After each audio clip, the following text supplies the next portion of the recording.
Bab 421-4230. Malam itu, Bai Di menemui Suan Wei dan memberitahunya tentang rencana Suang Yun. Suan Wei ragu-ragu. Rencananya bagus, tapi aku khawatir pihak lain tidak akan mempercayainya. Bai Di tersenyum. Lebih baik dia tidak tertipu. Kita manfaatkan kesempatan ini untuk melawan iblis. Kita akan pikirkan cara untuk menyingkirkan pengkhianat itu nanti. Ya, itu berhasil. Pada saat yang sama, penguasa kota Blue Crystal City sedang berbaring di tempat tidur, tidak bisa tidur. Ia merasa sangat kesal dan gelisah. Ia terutama ingin mencari sesuatu untuk melampiaskan kemarahannya. Karena terganggu, dia tidak bisa tidur. Dia duduk dan berteriak, "Seseorang, masuklah ke sini." Prajurit binatang yang menjaga pintu segera masuk. "Apa yang bisa saya lakukan untuk Anda, Tuan Kota?" "Ambilkan aku segelas air." Prajurit binatang itu menuangkan secangkir air dan menyerahkannya kepadanya dengan hormat.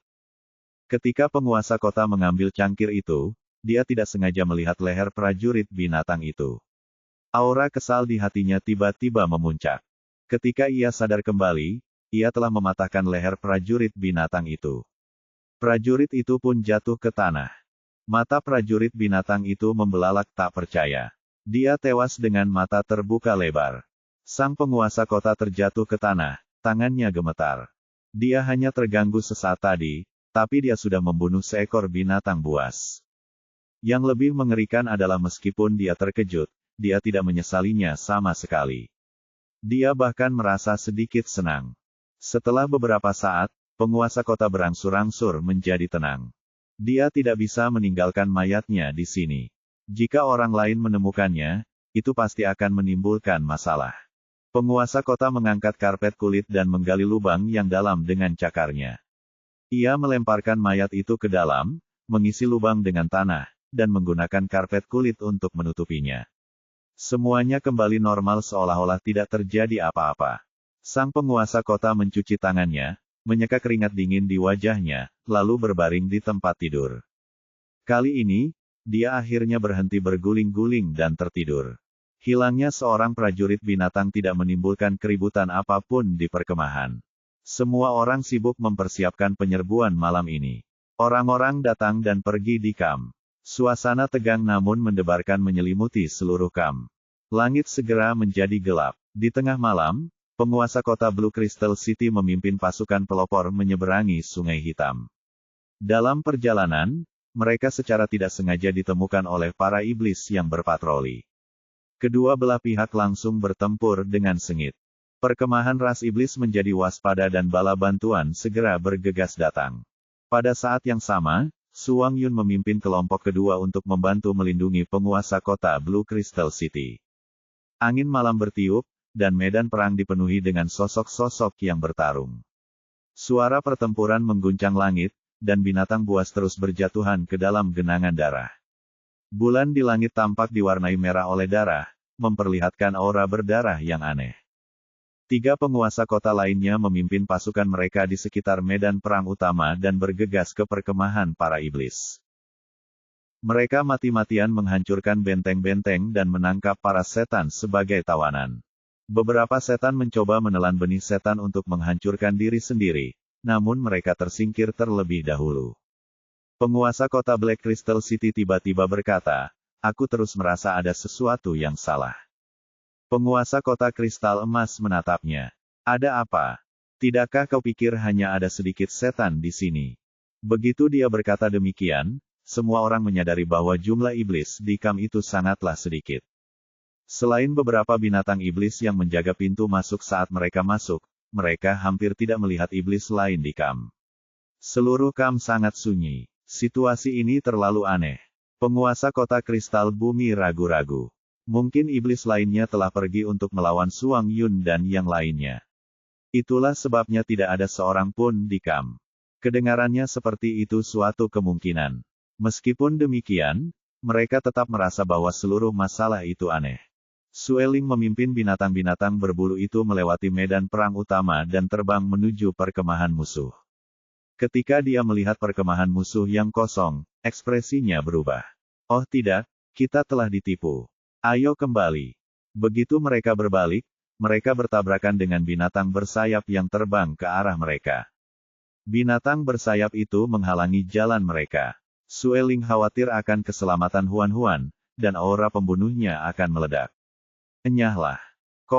Malam ini, Suang Yun, Sueling, dan yang lainnya pergi untuk menyergap para iblis. Hanya sejumlah kecil binatang buas yang tersisa di kamp.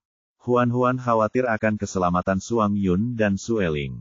Dia tidak bisa tidur dan terbangun di tengah malam. Saat dia bangkit, Bai Di pun ikut terbangun. Apa yang telah terjadi? Huan-Huan berkata dengan suara teredam, aku tidak bisa tidur. Bai Di segera mengerti apa yang dipikirkannya. Suang Yun dan Sueling akan baik-baik saja, dia menghiburnya dengan lembut. Huan-Huan menekan tangannya ke dadanya dan mengerutkan kening. Aku yakin mereka akan kembali dengan selamat, tetapi aku merasa sangat gelisah. Seolah-olah sesuatu yang buruk akan terjadi. Dia berhenti sebentar dan berbisik, aku ingin jalan-jalan. Bai Di setuju. Dia membantu Huan-Huan berpakaian dan menuntunnya keluar tenda. Kamp itu kosong. Selain para prajurit binatang yang sedang berpatroli rutin, hampir tidak ada orang lain. Big Budi tiba-tiba berlari ke arahnya. Huan-Huan sangat terkejut. Kenapa kamu belum tidur? Big Budi berkata, kami menemukan sesuatu. Bu, ikut aku. Huan-Huan tidak mengerti. Dia dan Bai Di mengikuti Big Budi melewati sebagian besar perkemahan hingga ke pintu masuk tenda. Di atas tenda tergantung sepotong kulit binatang dengan gambar Entelodon. Di seluruh perkemahan, hanya penguasa kota Blue Crystal City yang merupakan Entelodon. Tenda ini adalah tempat tinggal penguasa kota. Huan-Huan sangat bingung. Mengapa kamu membawa kami ke sini? Kau akan melihatnya saat kau masuk. Big Budi berjalan masuk ke dalam tenda. Penasaran, Huan-Huan meraih tangan Bai Di dan masuk. Pada saat ini, tidak ada binatang buas di kamp. Tidak seorang pun menyadari bahwa mereka telah memasuki tenda penguasa kota Blue Crystal City. Setelah memasuki tenda, Huan-Huan menyadari bahwa Dos, Tres, dan Little Monster juga ada di sana. Mereka mengangkat karpet kulit binatang, memperlihatkan sebuah lubang yang telah digali. Ada mayat di dalam lubang itu. Huan-Huan tertegun saat melihat mayat itu. Mengapa ada mayat di tenda penguasa kota Blue Crystal City? Bai Di melompat ke dalam lubang dan memeriksanya. Dia dicekik sampai mati. Pihak lain efisien dan jauh lebih kuat darinya. Huan-Huan menatap Big Budi. Bagaimana kau menemukan mayat ini? Kami baru-baru ini datang ke sini untuk bermain bola, jadi kami sangat akrab dengan para prajurit binatang di sini. Prajurit binatang ini bernama Yang Tiao. Kami menyapanya kemarin, tetapi kami menyadari bahwa dia hilang pagi ini. Kami bertanya kepada prajurit binatang lain di sekitar, tetapi tidak ada yang tahu kemana dia pergi. Kemudian, prajurit binatang yang tinggal di tenda yang sama dengannya mengatakan bahwa Yang Tiao bertugas menjaga penguasa kota tadi malam. Oleh karena itu, kami mencurigai penguasa kota. Sebenarnya, Big Budi hanya ingin mencari penguasa kota Blue Crystal City untuk memastikan keberadaan Yang Tiao. Namun, setelah mendengar nama itu, penguasa kota menjadi sangat tidak sabar. Ia bahkan memarahi Big Budi dan menyuruh seseorang untuk mengusirnya. Big Budi sangat tidak senang. Karena dia tidak bahagia, dia tidak ingin dia bahagia. Saat penguasa kota Blue Crystal City sedang berperang, Big Budi diam-diam membawa saudara-saudaranya ke tendanya.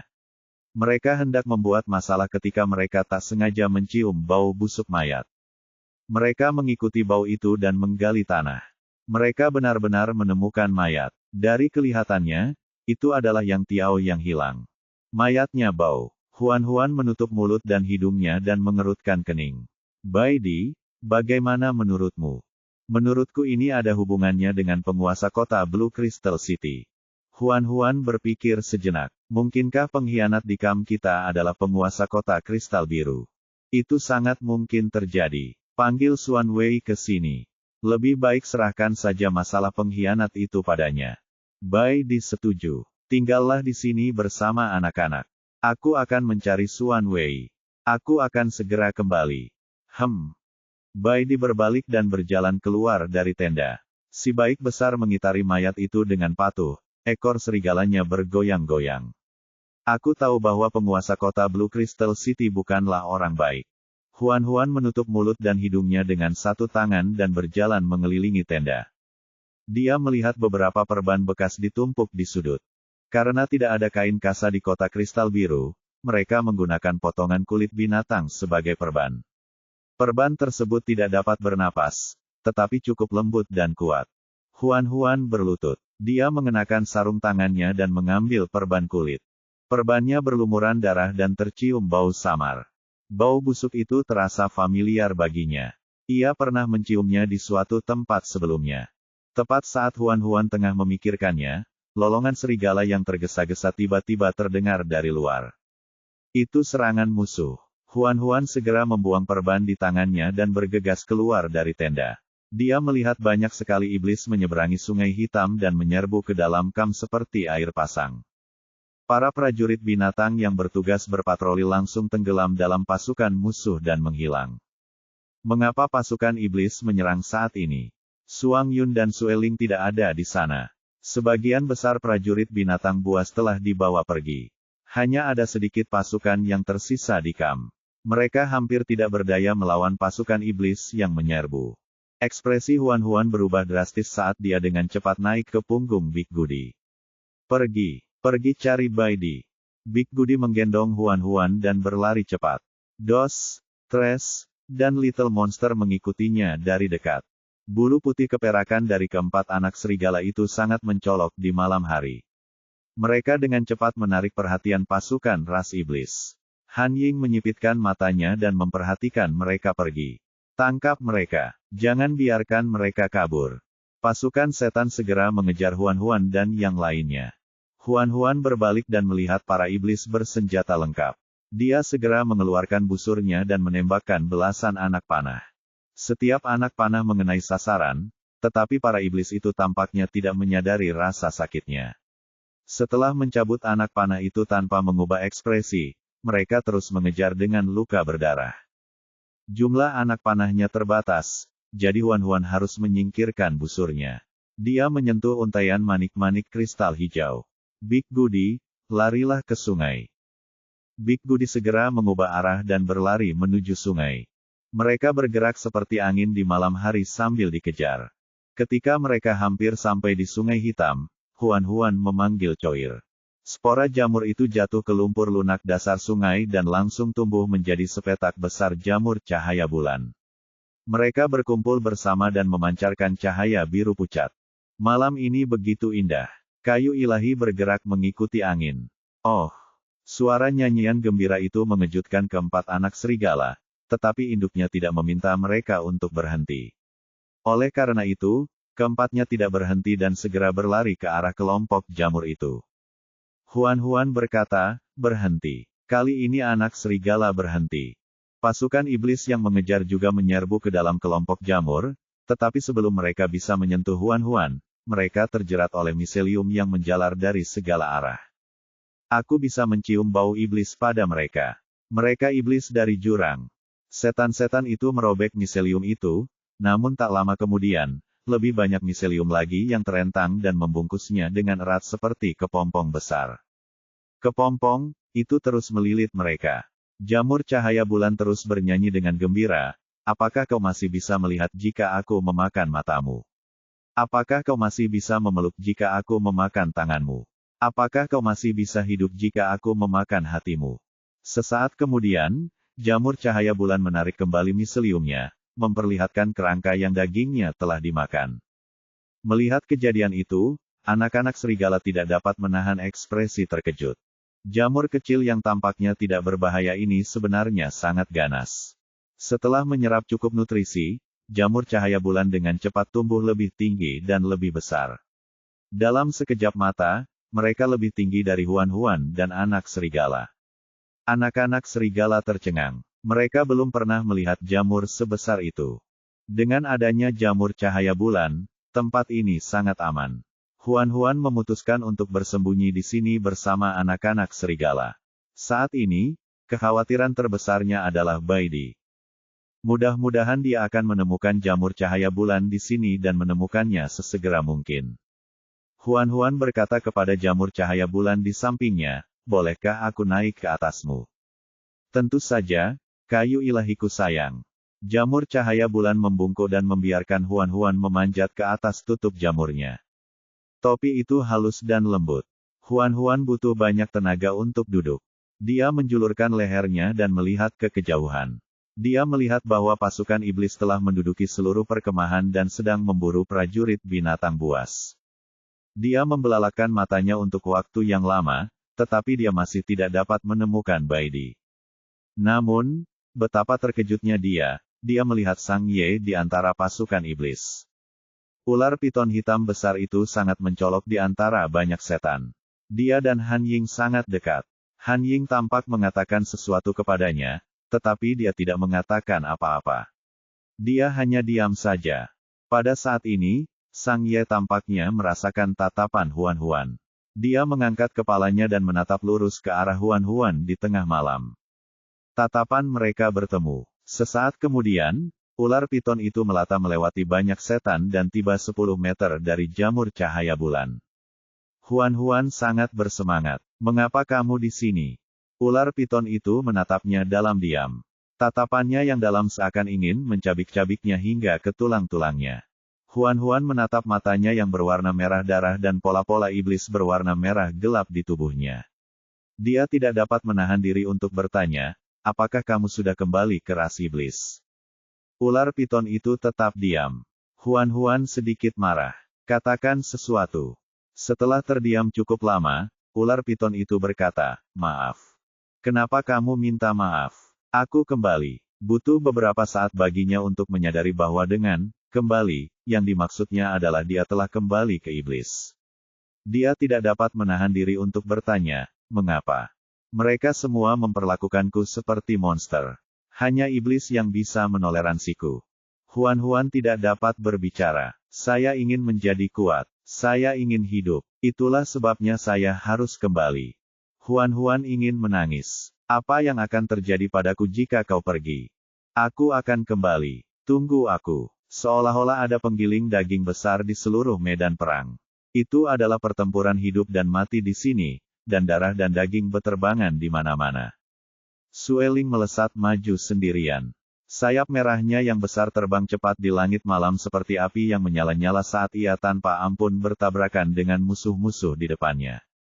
Api meledak lagi, dan percikan api yang tak terhitung jumlahnya beterbangan. Binatang-binatang berbulu itu berusaha sekuat tenaga untuk mengejarnya. Mereka belum pernah melihat Penatua Sueling menunjukkan sisi yang begitu ganas. Setiap musuh yang menghalanginya akan dicabik-cabik tanpa ampun dan dilemparkan ke lautan api. Binatang bersayap itu jelas tidak menyangka kekuatan tempur pihak lain begitu mendominasi. Dia benar-benar membunuh apapun yang menghalangi jalannya. Bahkan binatang bersayap pun harus menghindarinya. Ketika Sueling terbang dan melihat semua orang masih bertarung, dia segera bergegas turun dan meneriakkan nama Suang Yun. Serigala putih beku perak berada di tengah medan perang. Ketika mendengar suara Sueling, dia langsung mendongak. Sueling berteriak, kita telah ditipu. Tidak ada seorang pun di perkemahan iblis. Mereka pasti telah menyerbu perkemahan kita saat kita pergi. Suang Yun langsung panik saat mendengar ini. Huan-Huan dan anak-anak masih berada di kamp. Jika kamp diserang, Huan-Huan dan anak-anak akan berada dalam bahaya. Serigala putih beku keperakan menggigit leher musuh dan melompat ke tempat yang tinggi. Ia mengangkat kepalanya dan mengeluarkan lolongan serigala yang panjang, memerintahkan para prajurit binatang buas untuk segera mundur. Mereka harus kembali dan menyelamatkan kamp sesegera mungkin. Penguasa kota kristal biru segera bergegas dan berteriak dengan marah, jika kita kembali sekarang, usaha kita akan sia-sia. Serangan itu bisa berlanjut lain waktu, tetapi orang-orang di kamp tidak bisa menunggu. Kita harus kembali dan menyelamatkan mereka segera. Penguasa kota Blue Crystal City sangat cemas. Matanya sudah merah. Tidak banyak orang yang tersisa di kamp. Jika kita bisa meraih kemenangan dengan mengorbankan mereka, menurutku itu sangat berharga. Serigala putih beku perak menghantam tanah dan berteriak, aku panglima tertinggi. Jika aku bilang kita akan kembali, maka kita akan segera kembali. Mereka yang tidak patuh akan dihukum sesuai hukum militer. Dengan itu, dia berbalik dan bersiap memimpin pasukan menjauh dari medan perang. Penguasa kota Blue Crystal City menatap punggung Silvery Frost White Wolf saat dia pergi. Dia sangat marah hingga terengah-engah. Ekspresinya berubah lagi, dan matanya menjadi semakin merah. Penguasa kota Blue Crystal City, yang baru saja membunuh banyak musuh, sudah berlumuran darah. Bau darah yang kuat menyerbu hidungnya, membuat aura yang menjengkelkan di tubuhnya semakin kuat. Dia merasakan penglihatannya tertutup oleh kerudung merah. Segalanya menjadi kabur, tetapi niat membunuh di dadanya semakin kuat. Karena kau ngotot ingin kembali, aku akan mengirimmu ke neraka untuk bersatu kembali dengan keluargamu. Penguasa kota Blue Crystal City melompat, memamerkan cakarnya yang tajam, dan menerkam serigala putih Frost perak yang tak berdaya. Pada saat kritis, Feng Lan tiba-tiba bergegas keluar dan menerkam penguasa kota Blue Crystal City. Cakar serigala logamnya menusuk tubuhnya, dan darah berceceran di sekujur tubuh Feng Lan. Serigala putih beku perak segera berbalik. Ketika dia melihat mata penguasa kota itu merah dan tubuhnya ditutupi oleh pola-pola iblis, ekspresinya berubah drastis. Dia dirasuki iblis. Sebagai penguasa kota Blue Crystal City, kapan dia disetankan? Atau dia pengkhianat yang bersembunyi di kamp militer?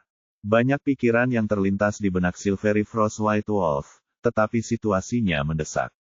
Dia tidak punya waktu untuk berpikir dengan hati-hati.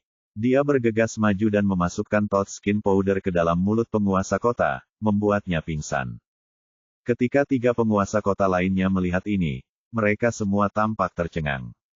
Mereka tidak menyangka penguasa kota Blue Crystal City akan dirasuki setan. Sueling berteriak, "Maju!" Serigala putih Frost perak menyuruh seseorang menggendong penguasa kota yang tak sadarkan diri itu sebelum berbalik untuk kembali. Pasukan iblis berusaha menghentikan mereka pergi, tetapi Sueling dan serigala putih es perak bergegas kembali. Mereka mengandalkan aura mereka yang kuat untuk menerobos pengepungan para iblis. Ketika mereka menyeberangi Sungai Hitam dan kembali ke perkemahan, mereka melihat seluruh perkemahan terbakar. Semua tenda dan benteng dilalap api. Malam yang gelap menjadi terang seperti siang hari. Serigala putih beku perak dan Sueling merasa cemas. Mereka mengabaikan bahaya dan bergegas ke lautan api untuk mencari Huan-Huan dan anak-anak. Akhirnya, mereka menemukan Huan-Huan dan anak serigala dijamur di tepi sungai. Selain Huan-Huan dan keempat anak itu, ada juga lebih dari selusin prajurit binatang yang cukup beruntung untuk melarikan diri. Jamur cahaya bulan sangat mematikan. Bahkan para iblis tidak berani mendekatinya. Para penyintas bersembunyi di dalam jamur dan beruntung bisa selamat. Huan-Huan meluncur ke bawah tutup jamur dan mendarat di punggung serigala putih Frost perak. Sueling segera menggendongnya dan memeluknya erat. Untungnya, kamu baik-baik saja. Huan-Huan menoleh ke belakang mereka. Di mana Baidi? Apa kalian tidak melihatnya? Sueling bertanya, bukankah Baidi tinggal di kamp bersamamu? Huan-Huan memberitahu mereka tentang penemuan mayat prajurit binatang di bawah tenda penguasa kota Kristal Biru. Suang Yun kembali ke wujud manusianya dengan ekspresi serius. Penguasa kota Blue Crystal City telah dirasuki iblis. Hah! Huan-Huan terkejut. Dia sudah terkendali. Mari kita kesampingkan masalah ini untuk saat ini. Ayo kita cari Baidi. Huan-Huan mengangguk cepat. Oke, Suang Yun memimpin para prajurit binatang untuk memadamkan api. Sueling terbang di langit bersama para binatang berbulu, mencari Baidi. Pada akhirnya, Sueling dan yang lainnya menemukan Baidi di kedalaman hutan. Sang Ye bersama Baidi. Entah mengapa, mereka berdua berkelahi. Ular piton hitam besar bertarung dengan harimau putih. Ular piton hitam itu sangat kejam, seolah-olah ingin membunuh harimau putih. Sueling segera membungkuk dan mengepakkan sayapnya untuk mendorong ular piton hitam itu ke samping. Mereka berdua tidak punya pilihan selain berpisah. Sueling mendarat di tanah di antara mereka berdua dan mencibir. Musuh sudah ada di depan pintu kita. Apakah kalian berdua masih berencana untuk bertarung satu sama lain? Sungguh ambisius. Harimau putih itu terengah-engah dan berkata, Sang Ye, apakah kamu gila? Kamu menyerangku tanpa sepatah kata pun. Ular piton hitam itu segera menegakkan tubuh bagian atasnya dalam posisi menyerang. Dasar pengkhianat. Siapa yang kau sebut pengkhianat? Aku melihatmu diam-diam bertemu Tao Wei dengan mataku sendiri. Kalian berdua pasti sudah membuat kesepakatan. Mendengar ini, Sueling segera menatap harimau putih itu dan mengangkat alisnya. Kamu bertemu Tao Wei, dukun iblis, di belakang kita. Apakah kamu mengenalnya? Tidak, harimau putih itu berkata-kata demi kata. Aku sama sekali tidak mengenal Tao Wei. Sang Ye, jangan bicara omong kosong. Sang Ye hendak mengatakan sesuatu ketika suara Han Ying tiba-tiba datang dari belakang. Sang Ye, saatnya berangkat. Begitu mendengar suara Han Ying, Sueling dan harimau putih segera waspada. Mereka melihat seekor ular kobra merah tua merayap keluar dari kedalaman hutan. Han Ying melirik mereka, lalu berkata kepada Sang Ye, tentara sedang mundur. Hanya kalian yang tersisa. Sang Ye menatap harimau putih itu sekali lagi. Aku tidak peduli apa hubunganmu dengan Tao Wei. Selama kau berani menyakiti Huan-Huan, aku tidak akan membiarkanmu pergi. Ular piton hitam pergi bersama ular kobra raja. Sueling memanggil nama Sang Ye beberapa kali, tetapi Sang Ye tidak berbalik. Dia melebarkan sayapnya dan terbang ke atas. Dia melihat Han Ying mundur bersama pasukan iblis. Sueling segera terbang kembali dan berkata kepada harimau putih, ayo cepat kembali. Kita mungkin bisa memanfaatkan kesempatan untuk membunuh mereka. Mereka berdua segera kembali ke perkemahan dan memberitahu Suang Yun bahwa pasukan iblis sedang mundur. Suang Yun segera mengumpulkan anak buahnya dan berlari ke arah pasukan iblis yang mundur. Han Ying sudah lama menduga Sueling akan membawa orang untuk mencegatnya. Karena itu, ketika dia melihat pasukan binatang buas muncul, dia tidak terkejut. Dia dengan tenang memerintahkan pasukan iblis untuk melawan pihak lain. Pada saat ini, api di kamp telah berkurang banyak. Huan-Huan dan para prajurit binatang yang selamat berusaha mendapatkan air dan memadamkan api yang tersisa. Seluruh kamp terbakar hingga tak dapat dikenali lagi. Bahkan tanahnya pun hangus. Udara berbau asap. Mereka menghabiskan banyak upaya untuk akhirnya memadamkan api. Wajah Huan-Huan masih tertutup kerudung. Karena terkena banyak debu, kerudungnya pun menjadi kotor. Karena kelelahan, dia menjatuhkan diri ke tanah dan menyeka keringat di dahinya. Big Goody berinisiatif untuk mencuci mukanya. Bu, cuci muka dulu. Huan-Huan melepas cadarnya, mencuci muka dan tangannya, lalu mengenakan yang baru. Dia melihat anak-anak serigala itu juga tertutup debu. Bulu mereka yang awalnya berwarna putih keperakan juga berubah menjadi abu-abu. Pergi mandi juga. Big Goody mengajak saudara-saudaranya ke sungai untuk mandi. Cara mandi mereka sederhana dan kasar. Mereka melompat ke dalam air dan berguling-guling. Kemudian, mereka berdiri dan mengibaskan air dari tubuh mereka. Ketika mereka kembali dari mandi, semua debu telah hilang, tetapi bulu mereka berdiri tegak. Mereka tampak seperti 4 bola bulu putih besar. Huan-Huan tak kuasa menahan diri untuk menyentuh kepalanya. Carilah tempat yang bersih untuk berjemur. Matahari bersinar, dan jamur cahaya bulan di tepi sungai tidak lagi bersinar. Jamur-jamur itu telah menyusut banyak, dan tutupnya yang berwarna biru muda berkumpul menjadi satu. Jamur-jamur itu tampak sangat tidak mencolok. Jika mereka tidak melihat betapa mematikannya mereka tadi malam, para prajurit binatang buas tidak akan percaya bahwa makhluk kecil ini memakan binatang buas tanpa memuntahkan tulangnya. Karena takut dan menghormati jamur, para prajurit binatang sengaja menghindari jamur tersebut saat mereka mendapat air. Keempat anak serigala itu awalnya agak takut dengan jamur, tetapi Big Goody sangat berani. Dia berinisiatif untuk pergi dan melihatnya. Jamur-jamur itu tidak hanya tidak menyerangnya, tetapi juga memberinya banyak jamur kecil untuk sarapan. Big Goody mencicipinya. Jamurnya sangat lezat, rasanya seperti daging. Setelah memakan beberapa makanan, Big Goody langsung memiliki kesan yang sangat baik tentang jamur cahaya bulan ini.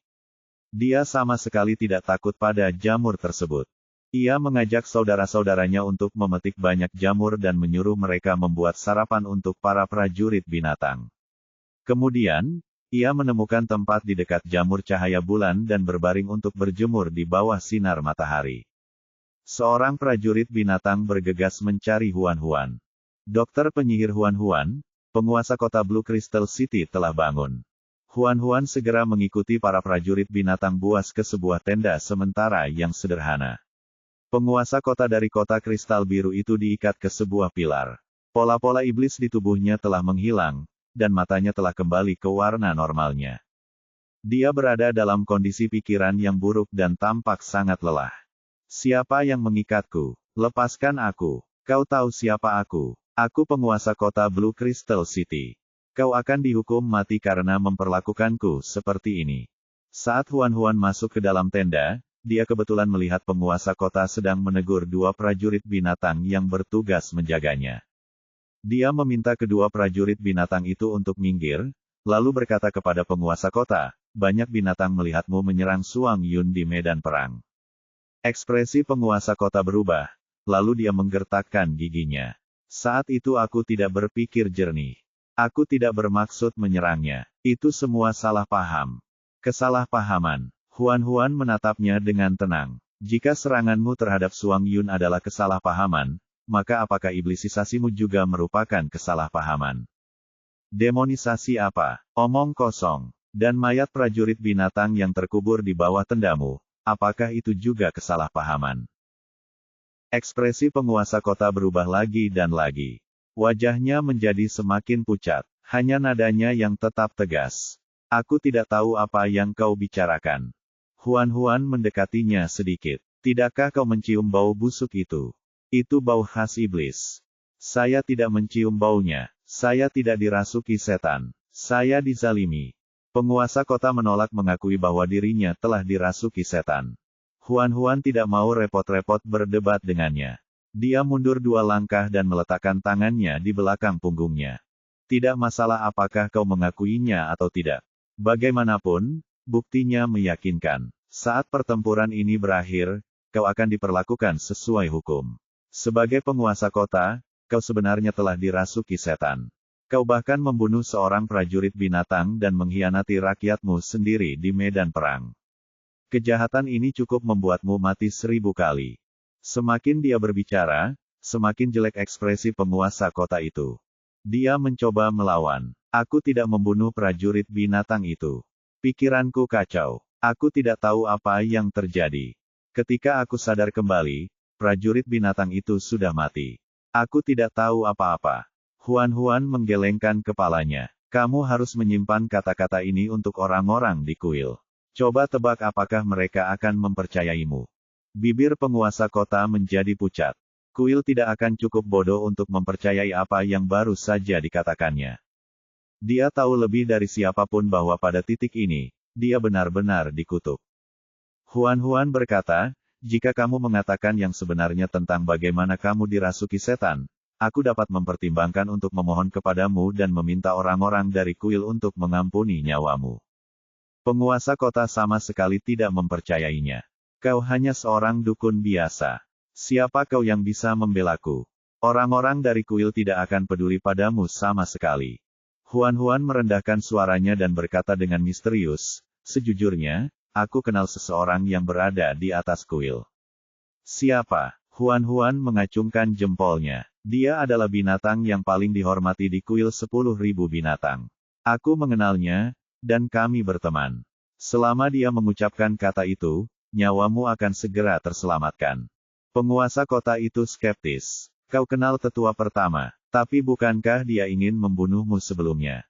Bukan orang tua itu, melainkan binatang buas yang memiliki status lebih tinggi darinya, kata Huan serius. Orang itu sangat tampan. Sayangnya, matanya tidak begitu bagus. Dia jarang keluar untuk menemui orang. Mendengar hal ini, mata penguasa kota langsung terbelalak tak percaya. Kau kenal nabi itu? Set. Huan menempelkan jari telunjuknya ke bibir dan memberi isyarat agar dia diam. Kau hanya perlu tahu siapa orangnya. Jangan sebut namanya. Kita harus tetap bersikap rendah hati. Hanya sedikit orang yang tahu bahwa nabi itu memiliki mata yang buruk, terutama karena mereka tahu bahwa dia sangat tampan. Jantung penguasa kota itu berdebar kencang. Tampaknya dia harus percaya bahwa perempuan kecil di depannya ini benar-benar mengenal sang nabi. Setelah dibujuk dan dibohongi, Akhirnya sang penguasa kota tak kuasa menahan godaan dan mengatakan kebenaran. Sejujurnya, saya tidak tahu bagaimana saya bisa dirasuki setan. Tidak, saya sama sekali tidak tahu kalau saya dirasuki setan. Akhir-akhir ini saya sering sakit kepala, dan pikiran saya sering linglung. Saya pikir itu hanya efek samping dan tidak ada yang salah sama sekali. Huan dengan tajam menangkap kata kunci dalam kata-katanya. Efek samping. Ceritakan padaku apa yang sebenarnya terjadi. Sang penguasa kota ragu-ragu sejenak sebelum menceritakan bagaimana Jiang Bo mengobati luka di lengannya dengan obat. Huan berpikir sejenak. Apakah kamu masih menyimpan obat yang diberikan Jiang Bo? Bisakah kamu menunjukkannya kepadaku? Tidak, Jiang Bo hanya memberiku sedikit obat. Aku menghabiskan semuanya. Huan mondar-mandir di tempat. Kalau begitu, inti persoalannya tetap pada Jiang Bo. Jangan bilang kau curiga bahwa iblis yang kulakukan ada hubungannya dengan Jiang Bo. Huan meliriknya dan bertanya, apakah kamu tidak pernah curiga ada yang salah dengan obat yang diberikan Jiang Bo padamu? Penguasa kota itu tidak bodoh karena ia bisa menjadi penguasa kota. Meskipun ia tidak terlalu pandai dalam merencanakan, setidaknya ia jauh lebih baik dalam hal itu daripada binatang buas biasa. Bagaimana mungkin dia tidak curiga pada Jiang Bo? Tetapi dia tidak dapat mengatakan hal itu. Dia harus membuat dirinya tampak lebih tidak bersalah. Yang terbaik adalah menyalahkan Jiang Bo. Dengan cara ini, dia bisa memanfaatkan kesempatan untuk melarikan diri. Penguasa kota menghindari tatapan Huan dan berkata dengan rasa bersalah, saya sangat percaya pada Jiang Bo. Saya tidak ingin mencurigainya. Huan tersenyum penuh arti. Begitukah? Huan keluar dari tenda dan memerintahkan para prajurit binatang yang menjaga pintu, awasi dia. Tanpa perintah Suang Yun atau aku, tidak seorang pun boleh mendekatinya, terutama dukun Jiang Bo. Baiklah, Huan berjalan kembali dengan berat hati, pikirannya dipenuhi dengan apa yang baru saja dikatakan penguasa kota. Kalau dia dirasuki setan karena meminum obat yang diberikan Jiang Bo, berarti Jiang Bo pasti terlibat. Mungkinkah Jiang Bo adalah pengkhianat yang bersembunyi di kamp militer yang disebutkan Xuan Wei? Semakin Huan memikirkannya, semakin dia merasa bahwa itu mungkin. Namun, dia tidak punya bukti sekarang. Hanya dengan kata-kata penguasa kota Blue Crystal City, dia tidak bisa menghukum Jiang Bo sama sekali. Jika dia bertindak gegabah, dia mungkin akan membuat musuh waspada. Lagi pula, tidak seorang pun tahu apakah ada pengkhianat lain di kubu ini selain Jiang Bo dan penguasa kota Blue Crystal City. Mereka harus menemukan bukti dan menangkap semuanya. Sistem itu tiba-tiba muncul dan mendengus. Kamu sangat kuat tadi. Huan terbatuk pelan. Saya hanya meminjam nama Nabi. Saat saya bertemu dengannya nanti, saya akan meminta maaf kepadanya. Kamu tidak akan bisa melihatnya. Huan tercengang. Kenapa? Tidak ada alasan. Kau hanya tidak akan melihatnya lagi. Dengan itu, sistem itu menyusut kembali. Tidak peduli bagaimana Huan memanggilnya, dia menolak untuk keluar lagi. Huan tidak mengerti apa yang sedang dilakukan pria ini. Dia bingung. Namun, ada banyak hal yang harus dilakukan di kamp saat ini. Dia hanya bisa mengesampingkan reaksi aneh sistem dan mengatur segala sesuatunya di kamp terlebih dahulu. Baru ketika matahari hampir terbenam di sore hari, Suang Yun dan yang lainnya mengakhiri pertempuran dan kembali ke perkemahan. Mereka membawa kembali banyak tawanan dan prajurit yang terluka. Huan tidak sempat bertanya kepada Suang Yun dan yang lainnya tentang detail pertempuran tersebut. Dia pun terjun ke dalam pekerjaan menyelamatkan orang-orang bersama 5 dukun lainnya. Semua tenda telah terbakar, jadi mereka hanya bisa membangun tempat perlindungan sementara yang besar. Mereka menggantungkan kulit binatang di sekitarnya sebagai tempat berlindung dan memindahkan semua prajurit yang terluka ke dalamnya. Meski begitu, masih belum ada cukup ruang. Beberapa prajurit yang terluka hanya bisa tinggal di luar tempat perlindungan. Untungnya, Huan memiliki cukup banyak herba di inventarisnya. Untuk sementara, ia tidak perlu khawatir kekurangan herba. Mereka bekerja sampai tengah malam. Huan sangat lelah hingga dia hampir tidak bisa meluruskan punggungnya. Dia berpegangan pada pilar dan mengusap pinggang dan lengannya yang sakit. Sebagai perbandingan, 5 dukun lainnya sedikit lebih baik. Bagaimanapun, mereka adalah binatang jantan. Stamina mereka jauh lebih baik daripada Huan-Huan. Ketika Jiang Bo melewati Huan-Huan, dia meliriknya. Kamu sudah lelah karena masalah kecil seperti ini. Sepertinya kamu masih perlu berlatih. Huan-Huan mengusap lengannya dan berkata, betapapun tidak bergunanya aku tetap ayahmu. Jiang Bo, ayo, panggil aku, ayah. Jiang Bo sangat marah sehingga dia berbalik dan pergi. Keempat dukun lainnya sudah terbiasa dengan hal ini. Bagaimanapun, setiap kali Jiang Bo dan Huan-Huan bertemu, mereka berdua pasti akan saling bertukar pukulan. Ini hampir menjadi rutinitas harian mereka. Big Goody masuk. Bu, ayah memintaku untuk mengantarmu pulang. Huan-Huan naik ke punggung serigala dan duduk. Di mana ayahmu? Dia pergi bersama Little Daddy. Mereka bilang ada sesuatu yang harus dilakukan. Mereka tampak misterius dan tidak mengizinkan kami mengikuti mereka. Little Daddy, yang dimaksud Big Goody adalah Sueling. Huan-Huan bertanya di mana Baidi. Big Goody menggelengkan kepalanya dan berkata dia tidak tahu. Orang-orang ini tidak tidur di tengah malam. Siapa yang tahu apa yang mereka lakukan? Huan-Huan diam-diam berencana untuk menanyakan hal itu kepada mereka saat mereka kembali. Secara umum, para prajurit binatang membangun banyak tenda baru, dan salah satunya diberikan kepada Huan-Huan. Saat itu sudah tengah malam, dan fajar akan segera menyingsing. Selain para prajurit binatang yang bertugas berpatroli di kamp, semua orang sudah tertidur. Seluruh kamp itu kosong. Huan-Huan kelelahan. Ia duduk di punggung Big Goody, kelopak matanya terkulai. Ia hampir tertidur di punggung Big Goody.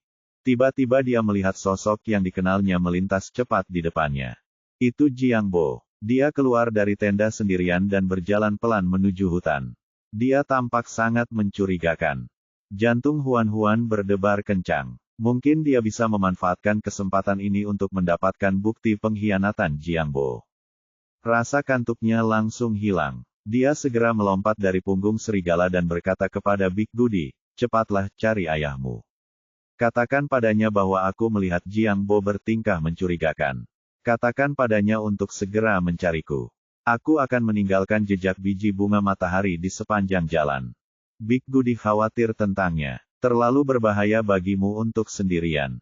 Tidak apa-apa. Aku akan mengikuti Jiang Bo dengan tenang. Aku tidak akan melawannya. Jika aku melihat situasinya tidak beres, aku akan segera mundur. Huan-Huan menyentuh bunga teratai di kepalanya. Lagi pula, bahkan jika aku benar-benar melawannya, dia mungkin bukan tandinganku. Big Goody tahu kekuatan tempur dari topi tengkorak itu. Itu lebih dari cukup untuk menghadapi Jiang Bo. Big Goody merasa sedikit lega. Baiklah, aku akan mencari ayah sekarang. Hati-hati. Baiklah, silakan. Jiang Bo dengan hati-hati menghindari prajurit binatang yang berpatroli dan berjalan memasuki hutan. Saat itu tengah malam. Hutan itu kosong. Cahaya bulan menyinari rerumputan, menyelimuti hutan dengan selubung tipis. Jiang Bo berjalan lama sekali sebelum berhenti. Dia dengan santai mengambil sehelai daun dan meniupnya. Dia gagal 3 kali berturut-turut. Setelah jeda, dia gagal lagi. Sesaat kemudian, sesosok tubuh tinggi berjalan keluar dari balik pohon. Ketika Jiang Bo melihat pihak lain muncul, dia segera bergegas maju dan berkata dengan patuh, Tuan, Anda akhirnya di sini. Saya sudah lama menunggu Anda. Huan-Huan bersembunyi di balik pohon dan dengan hati-hati menjulurkan separuh kepalanya. Di bawah sinar bulan, dia melihat binatang buas berdiri di depan Jiang Bo. Pupil matanya tak kuasa menahan gemetar. Itu Xuan Wei. Dia mengenakan baju besi dan topeng logam. Matanya yang biru bersinar dingin di bawah sinar bulan. Mengapa Xuan Wei bertemu Jiang Bo? Huan-Huan sangat terkejut. Pada saat ini, Xuan Wei tiba-tiba mengangkat kepalanya dan melihat ke arah di mana Huan-Huan bersembunyi. Huan-Huan segera menarik kembali kepalanya. Namun, Xuan Wei sudah curiga. Dia mencium aroma yang familiar di dekatnya. Itu pasti aroma Lin Huan-Huan. Dia melangkah menuju tempat Huan-Huan bersembunyi. Seberapa pentingkah pariwisata bagi Bali?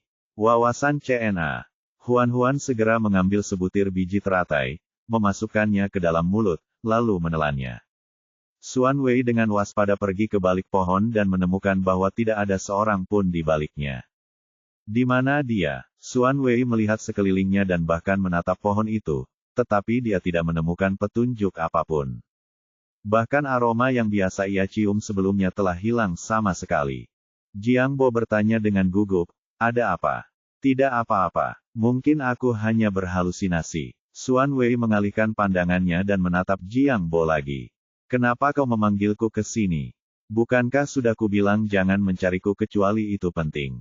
Jiang Bo segera menjelaskan, "Penguasa kota Blue Crystal City telah ditangkap. Saya khawatir identitas saya akan terungkap." "Kenapa kamu panik? Mereka tidak punya bukti. Mereka tidak akan melakukan apapun padamu." "Tapi aku sangat gelisah." Xuan Wei sedikit tidak sabar. "Jika kamu memanggilku ke sini untuk masalah kecil seperti ini, aku tidak perlu terus tinggal di sini." Dia berbalik hendak pergi, tetapi Jiang Bo segera menghentikannya. "Tunggu, jangan terburu-buru pergi. Ada hal lain yang ingin kukatakan padamu." "Apa itu?" Jiang Bo dengan hati-hati mengeluarkan kantong kulit binatang, membukanya, dan mengeluarkan sepotong kayu hitam. "Ini yang kau berikan padaku terakhir kali. Aku sudah menghubungi dukun Tao Wei untukmu. Dia berkata bahwa ini memang kayu dewa, tetapi jumlahnya terlalu sedikit untuk mencapai efek yang kau inginkan." Pada saat ini, di rerumputan di belakang pohon, sehelai rumput kecil tengah berusaha sekuat tenaga menjulurkan diri agar bisa melihat lebih jelas. Setelah Huan memakan biji teratai tadi, dia berubah menjadi sehelai rumput yang tidak dapat disebutkan namanya. Dia cukup beruntung untuk bisa lolos. Dia terkejut lagi ketika melihat kayu hitam di tangan Jiang Bo. Mengapa potongan kayu itu ada di tangan Jiang Bo? Kembali ke kota kayu ilahi itu hilang. Bi Huan curiga bahwa Xuan Wei telah mencurinya. Saat itu, Huan masih merasa bahwa Xuan Wei telah dianiaya. Sekarang, tampaknya kecurigaan Bi Huan benar. Kayu ilahi dicuri oleh Xuan Wei. Xuan Wei mengulurkan tangan untuk mengambil kayu hitam itu, tatapannya dingin. "Tidak ada gunanya, kita tidak perlu menyimpannya lagi." Dengan sedikit kekuatan, dia menghancurkan kayu hitam itu menjadi bubuk. Dia melepaskan jari-jarinya, dan bubuk itu pun menghilang tertiup angin. Jiang Bo tampak patah hati. "Itu kayu ilahi, material yang sangat berharga. Jika kamu pikir itu tidak berguna, kamu bisa menyerahkannya padaku." Xuan Wei berkata dengan acuh tak acuh, "Mengapa aku harus menyerahkannya padamu? Sehingga kamu dapat terus menyakiti orang lain. Kamu salah. Aku ditipu oleh orang tua itu, Tao Wei. Dia bilang dia bisa memberiku banyak resep yang sangat berharga. Aku percaya padanya, tapi aku malah ditipu olehnya. Sekarang aku bukan manusia atau iblis. Mereka memaksaku melakukan hal-hal itu. Aku tidak bisa berbuat apa-apa." Pada titik ini, Jiang Bo menatap Xuan Wei lagi. "Kita berada di perahu yang sama sekarang. Kamu tidak punya pilihan, sama sepertiku. Kita harus saling menjaga di masa depan. Kalau tidak, jalan di depan akan semakin sulit." "Namun," Xuan Wei berkata, "aku berbeda denganmu." Jiang Bo mengerutkan bibirnya. "Apa bedanya? Bukankah kita semua dikendalikan oleh iblis dan harus melayani mereka? Saya tidak pernah dikendalikan oleh siapapun, dan saya juga tidak akan melayani siapapun. Semua yang saya lakukan untuk diri saya sendiri." Dengan itu, Xuan Wei pergi tanpa menoleh ke belakang. Bab ini diunggah pertama kali di Novelbin.com. Jiang Bo mendengus melihat punggungnya. "Apa-apaan?" Setelah Jiang Bo pergi, Huan berkata, "Bocah kecil, Xuan Wei sebenarnya ada hubungannya dengan iblis. Bukankah dia di sini untuk menangkap pengkhianat? Kenapa sekarang dia malah menjadi pengkhianat?" Filipina pimpinan Marcos berhadapan dengan China di Laut Cina Selatan, apakah konflik sudah di ambang pintu? Wawasan CNA. Perkembangan macam apa ini? Sistem itu berkata, "Tenanglah. Xuan Wei pasti punya alasan untuk ini. Sebaiknya kau mencari Baidi dan yang lainnya. Cari cara untuk memberitahu mereka berita itu." Ya, aku akan mencari Baidi. Aku akan memberitahunya bahwa saudaranya telah mengambil jalan yang salah. Huan mengerahkan segenap tenaganya untuk mencabut akarnya dari tanah dan terhuyung mundur. Namun, sebelum dia bisa pergi jauh, dia malang bertemu dengan seekor kelinci besar. Ini adalah seekor kelinci putih yang tampak lucu tetapi sangat berbahaya karena dia hanyalah sehelai rumput saat ini. Kelinci itu menghalangi jalan dan menatap rumput di depannya. Huan gemetar ketakutan dan tidak berani bergerak. Kelinci itu membuka mulutnya dan menggigit rumput. Huan begitu ketakutan hingga dia lari. Namun, bagaimana mungkin ia bisa menandingi seekor kelinci? Ia tidak bisa melangkah jauh sebelum kelinci itu menginjaknya. Kelinci itu menunduk ke arah rumput, lalu membuka mulutnya lagi dan menggigitnya. Huan berteriak, "Ayah, selamatkan aku. Ada obat khusus di Mal yang dapat mengubahmu kembali." Kapan obat ini muncul di Mal? Sebelumnya tidak ada. Aku diam-diam mengubah data di Mal tadi dan menambahkannya di menit terakhir. Cepatlah. Aku harus membatalkannya nanti, jangan sampai Nabi tahu bahwa aku membantumu berbuat curang. Ayah, aku mencintaimu. Huan segera menukar kristal itu dengan obat khusus. Saat kelinci menggigit rumput, efek transformasi biji teratai hilang. Sebilah rumput berubah menjadi seseorang. Kelinci itu membelalakan matanya dan menatap betina di depannya dengan ngeri. Ia tidak mengerti mengapa rumput yang segar dan lezat itu berubah menjadi binatang buas yang lebih tinggi darinya dalam sekejap mata. Ia ketakutan dan lari. Huan ingin mengejarnya dan memberi pelajaran pada kelinci itu, tetapi dia harus kembali untuk memberitahu yang lain. Dia hanya bisa membiarkan kelinci itu pergi untuk sementara waktu. Jangan biarkan aku melihatmu lagi. Gerutu Huan sambil berdiri. Dia bergegas menuju perkemahan dan bertemu Bai Di di jalan. Huan dipenuhi dengan kegembiraan saat dia berlari ke arahnya. Bai Di. Malam harinya, Sueling melihat Bai Di meninggalkan Kam sendirian. Jantungnya berdebar kencang, dan ia segera memanggil Suang Yun. Aku baru saja melihat Bai Di keluar. Apa kau tahu kemana dia pergi? Suang Yun menggelengkan kepalanya dan berkata bahwa dia tidak tahu. Dia terlalu sibuk untuk peduli kemana orang lain pergi. Sueling berkata, ayo kita ikuti dia dan lihat kemana dia pergi. Suang Yun tampak bingung. Mengapa kamu mengikuti Bai Di? Saat aku pergi mencari Bai Di hari ini, aku melihatnya bertarung dengan Sang Ye. Suang Yun bahkan lebih terkejut. Sang Ye sudah kembali. Ya, dia kembali ke ras iblis. Dia pasti datang bersama pasukan hari ini. Sueling berhenti sejenak dan mengganti topik pembicaraan. Sang Ye berkata bahwa Bai Di memiliki hubungan dengan dukun Tao Wei. Dia juga berkata bahwa dia adalah pengkhianat. Namun, Bai Di tidak mengakuinya. Suang Yun segera berkata, Bai Di tidak mungkin ada hubungannya dengan iblis. Siapapun di antara mereka bisa mengkhianati Huan, tetapi Bai Di adalah orang yang paling kecil kemungkinannya untuk mengkhianatinya. Aku rasa Bai Di juga tidak akan mengkhianati kita, tetapi Sang Ye sepertinya bukan tipe orang yang berbicara tanpa berpikir. Aku terus merasa ada yang mencurigakan tentang ini. Sueling menunjuk ke arah Bai Di pergi. Jika kita mengikutinya sekarang, kita mungkin bisa memecahkan rahasianya. Tidak masalah jika itu salah paham. Tidak apa-apa selama kita membicarakannya. Suang Yun memikirkannya dan merasa bahwa Sueling ada benarnya. Tidak peduli kesalahpahaman apapun yang ada, selama Bai Di menjelaskannya secara langsung, kebenaran akan terungkap dengan sendirinya. Dia dan Sueling mengejar Bai Di.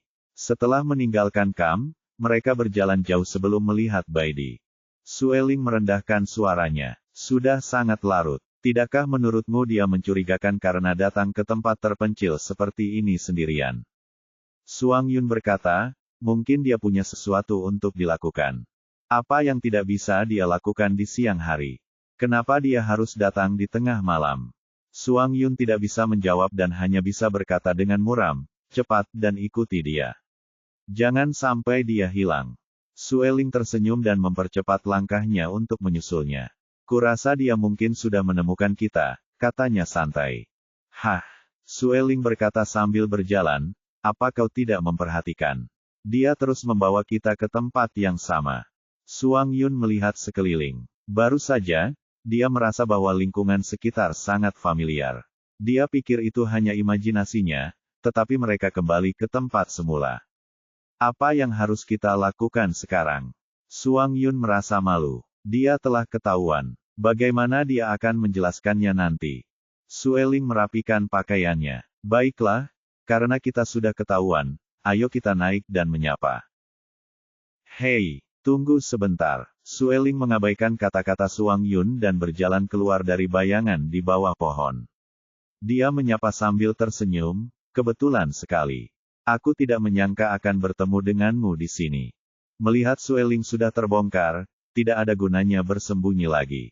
Suang Yun hanya bisa menguatkan diri dan berjalan keluar. Baidi berhenti dan berbalik ketika Sueling keluar. Dia menatap Sueling dan Suang Yun tanpa daya. Mengapa kalian mengikutiku? Sueling tersenyum anggun. Kami di sini untuk berburu. Bagaimana denganmu? Mengapa kau datang ke tempat ini sendirian? Baidi bertanya, kau pergi berburu di tengah malam. Siapa yang akan percaya padamu? Sueling mengangkat dagunya. Aku. Kemudian dia melirik Suang Yun. Suang Yun hanya bisa setuju. Ya, aku juga percaya padamu. Baidi tidak bisa berkata apa-apa lagi karena mereka bisa berbohong. Aku tidak peduli apa tujuanmu ke sini, tapi kembalilah. Aku punya sesuatu untuk dilakukan. Setelah selesai, aku akan kembali dan menjelaskan semuanya kepadamu. Melihat Baidi telah mengganti topik pembicaraan, Suang Yun segera bertanya, tidak bisakah kau memberitahu kami apa yang terjadi sekarang? Sueling juga berkata, bagaimanapun, kami sudah mengikutimu. Jika kamu tidak memberi kami penjelasan yang masuk akal, kami akan memberitahu Huan-Huan ketika kami kembali bahwa kamu diam-diam meninggalkan kami di tengah malam untuk melakukan sesuatu yang mencurigakan. Baidi menghela napas. Jangan beritahu Huan-Huan tentang ini. Aku tidak ingin dia khawatir. Suang Yun berkata cepat, kalau begitu katakan yang sebenarnya.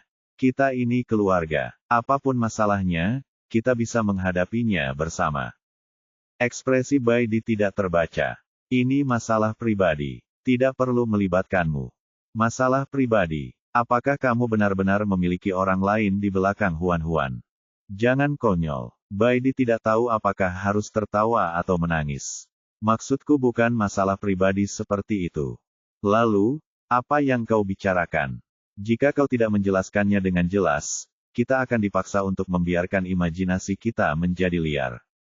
Dari kelihatannya, Sueling dan Suang Yun pasti tidak akan kembali sampai mereka menerima jawaban yang memuaskan hari ini. Baidi tidak punya pilihan selain mengatakan yang sebenarnya. Sebenarnya aku ingin berbicara dengan Suan Wei tentang sesuatu. Suang Yun bingung. Mengapa kamu tidak bisa mencari Suan Wei secara terbuka? Mengapa kamu bersembunyi? Kamu membuatnya terdengar seperti kamu malu pada dirimu sendiri. Memang agak sulit untuk membuat masalah ini menjadi publik. Baidi berhenti sejenak, mencoba menemukan kata-kata yang tepat sebelum melanjutkan. Tadi malam, aku mengetahui bahwa mayat seorang prajurit binatang disembunyikan di tenda penguasa kota-kota kristal biru. Aku menduga bahwa penguasa kota itu mungkin seorang pengkhianat yang bersembunyi di kamp militer. Aku segera pergi ke Suan Wei dan memberitahunya tentang hal ini. Siapa yang tahu bahwa Suan Wei akan membuatku pingsan? Baidi berbaring di rumput hampir sepanjang malam setelah pingsan. Saat ia bangun, hari sudah subuh. Dia segera bersiap untuk kembali dan mencari Huan-Huan. Tanpa diduga, dia bertemu Sang Ye di jalan. Sang Ye mulai melawannya tanpa sepatah kata pun. Untuk melindungi dirinya, Baidi terpaksa mengambil tindakan. Sang Ye yang dirasuki iblis sangat kuat. Baidi harus mengerahkan banyak tenaga untuk menahan serangan lawannya. Baidi tidak berdaya. Untungnya, Sueling datang tepat waktu. Kalau tidak, aku pasti sudah terluka parah oleh Sang Ye. Sueling mengerutkan kening dan merenung. Maksudmu setelah Suan Wei mengetahui bahwa ada masalah dengan penguasa kota Blue Crystal City, dia tidak hanya tidak menghadapinya, tetapi dia juga membuatmu pingsan. Mengapa? Apakah kamu menyinggung perasaannya? Baidi berkata, inilah yang tidak dapat kupahami. Tadi, aku melihatnya memasuki hutan sendirian dan ingin mengikutinya untuk melihat apa yang dilakukannya di hutan di tengah malam. Pada akhirnya, bukan saja aku kehilangan Suan Wei, tetapi aku juga diikuti oleh kalian. Suang Yun menggaruk rambut pendeknya yang berwarna putih keperakan dan tersenyum canggung. Sebaliknya, Sueling bersikap lebih alami. Karena kesalahpahaman sudah terselesaikan, sebaiknya kita kembali. Kalau tidak, Huan pasti akan khawatir saat dia kembali dan melihat semua orang sudah pergi. Bai Di hendak mengatakan sesuatu ketika Big Gudi bergegas mendekat.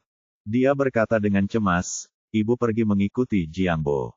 Aku khawatir dia dalam bahaya. Pergi dan bantu dia." Huan meraih tangannya dan bertanya dengan penuh semangat, "Mengapa kamu ada di sini?"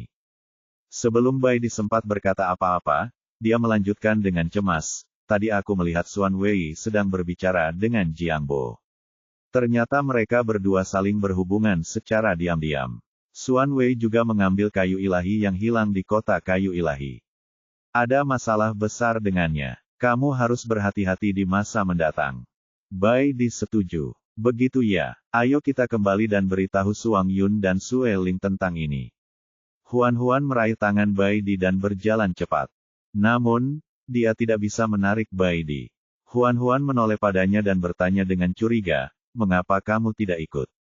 Bai Di mengulurkan tangan dan menariknya ke dalam pelukannya. "Maafkan aku," katanya lembut. Huan merasakan sakit yang tajam di perutnya. Dia menunduk dan melihat pisau tulang menusuk perutnya. Matanya membelalak tak percaya. Bai Di menatapnya, mata birunya sedingin jurang. Tidak ada kelembutan di dalamnya. Sistem mencoba mengaktifkan sistem perisai rasa sakit, tetapi karena kondisi fisik Huan lebih rendah dari nilai kesehatan minimum, sistem perisai rasa sakit gagal. Sistem itu merasa cemas. "Jangan takut, ayah akan mengaktifkan program transfer darurat untukmu." Wajah Huan pucat karena kesakitan. Dia menutupi lukanya yang berdarah dan membuka mulutnya. Kau bukan Bai Di." Bai Di tidak akan menatapnya dengan dingin. Yang lebih penting, tidak ada cincin kontrak di jari manisnya. Huan mengulurkan tangannya yang berdarah dan mencengkeram kerah baju lawan bicaranya. Dia bertanya dengan suara gemetar, "Siapa kamu?" Sistem itu berkata, "Bertahanlah. Program pemindahan darurat sedang dimulai." Program ini memasuki hitungan mundur. Bai Di tampak terkejut. "Aku heran kau bisa tahu." Dia mencabut pisau tulang itu dengan kuat. Darah berceceran di sekujur tubuhnya. Akan tetapi, ekspresinya tetap tidak berubah. Sistem berkata, "Hitung mundur dimulai. 3. Aku tidak ingin menyerangmu secepat ini, tetapi kau tahu terlalu banyak. Jadi aku minta maaf, tetapi aku harus membiarkanmu menghilang terlebih dahulu." Tangan kanannya berubah menjadi cakar harimau. Dia menusukkannya ke perut Huan sebelum menariknya keluar. Sistem berkata, 2. Bai Di dengan paksa mengambil benih kayu ilahi. Sistem itu berteriak, 1. Huan gemetar dan jatuh. Darah mengalir dari lukanya dan mekar di bawahnya. Sistem itu berseru, "Sialan. Benih kayu ilahi telah meninggalkan tubuh inangnya. Program pemindahan darurat telah gagal." Bai Di memegang benih kayu ilahi yang telah mekar menjadi bunga kecil. Darah menetes di antara jari-jarinya.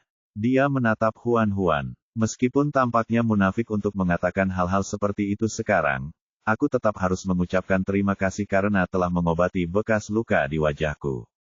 Pupil mata Huan membesar. "Kakakmu Xuan Wei. Bai Di tidak memberitahumu kalau aku mirip dia, kan?" tanya Xuan Wei dengan tenang. Memang, dia tampak sangat mirip dengan Bai Di. Tetapi jika seseorang memperhatikan dengan teliti, orang tersebut masih dapat melihat beberapa perbedaan. Namun, Huan terlalu cemas sekarang. Ditambah dengan kenyataan bahwa malam itu gelap, dia sama sekali tidak memperhatikannya dengan saksama. Xuan Wei memasukkan benih kayu ilahi ke dalam kantung kulit yang dibawanya. Karena potongan kayu itu tidak berguna, ini seharusnya sudah cukup.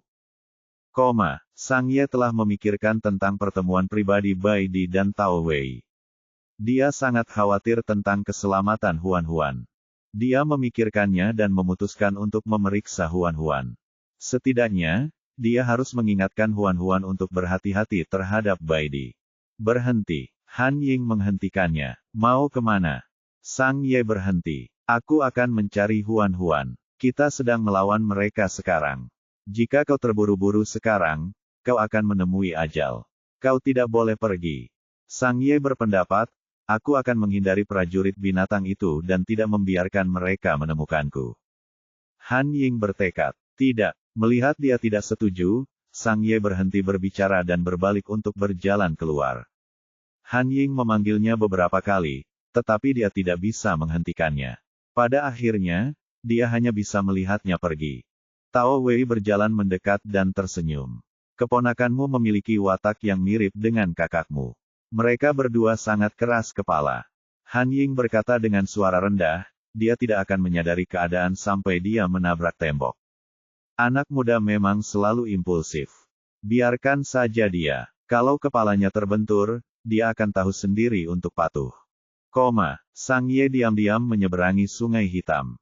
Dia berusaha sekuat tenaga untuk menekan garis keturunan iblis di tubuhnya dan melewati para prajurit binatang yang berpatroli. Dia mengikuti kekuatan lemah dari cincin kontrak dan menemukan Huan-Huan di hutan. Namun yang dilihatnya adalah Huan-Huan tergeletak di genangan darah.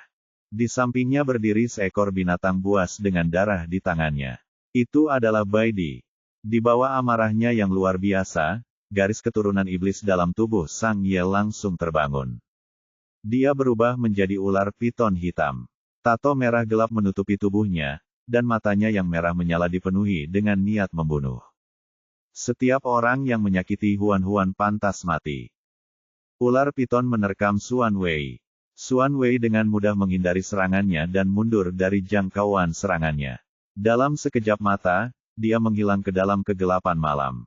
Ular piton itu ingin mengejarnya, tetapi panggilan Huan-Huan menghentikannya. Sang Ye, ular piton itu segera berbalik dan berubah menjadi manusia berekor ular.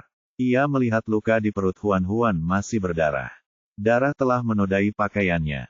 Dia segera menutupi lukanya, mencoba menghentikan darah yang mengalir. Namun, itu tidak ada gunanya. Darah mengalir lebih banyak lagi. Aura Huan-Huan semakin melemah. Dia menatap pria di depannya dan mengerahkan seluruh tenaganya untuk mengucapkan sepatah kata. Kau akan baik-baik saja. Sang Ye menyela dan berpura-pura tenang. Kau pasti akan baik-baik saja.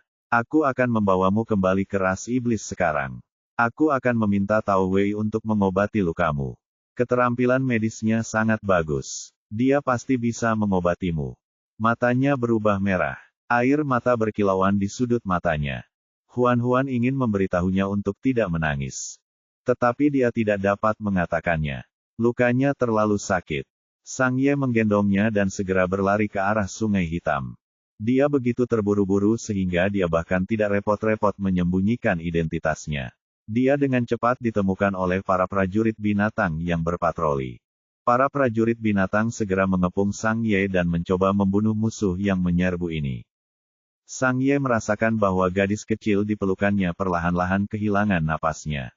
Dia mengayunkan ekor ularnya dengan putus asa dan menyapu bersih musuh di depannya. Para prajurit binatang mengeluarkan lolongan tergesa-gesa, meminta bala bantuan.